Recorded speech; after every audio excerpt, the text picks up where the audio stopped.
Əziz tamaşaçılar, hər dəfə sizə ictimai nəqliyyatla bağlı müxtəlif məlumatları veririk. Bu dəfə isə Azərbaycan Dəmir Yolları bir xəbərdarlıq edib. Belə ki, Qatar və Dəmir Yolları vağzalında elektron siqaretdən istifadə edənlər cərimələnəcək. Ətraflı məlumat üçün telefon bağlantısında Azərbaycan Dəmir Yolları Qapalı Səhmdar Cəmiyyətinin İctimaiyyətlə Əlaqələr Şöbəsinin müdiri Bəxtiyar Hacıyevdir. Bəxtiyar müəllim, sabahınız xeyir olsun. Buyurun, efirdəsiz. Sabahınız xeyir.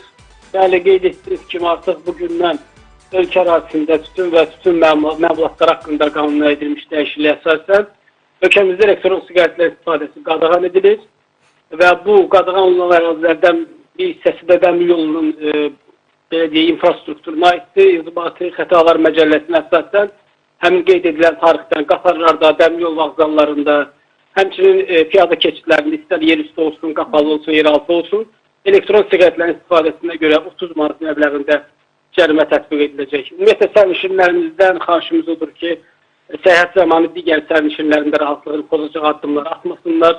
Gəlin bir-birimizə hörmət edək ki, səfərimiz də xoş geçsin və nəzərə alaq ki, elektrik qatarları xüsusilə elektriklə işləyən nəqliyyat vasitəsi olduğu üçün onlar ətraf mühitin bir növ qarğısına qalır. Amma biz bunu elektron siqaret və siqaret tütün məmulatları ilə öz sağlamlığımıza zərər vururuq. Bir növ belə deyək, sağlam nəqliyyat vasitəsində qeyri-sağlam addım atmaqla həm özümüzün, həm də digər sərnişinlər sağlamlığına zərər vuruqdur ki, bu amil nəzərə alsınlar, bu qadağanı da mümkünsə diqqətə saxlasınlar.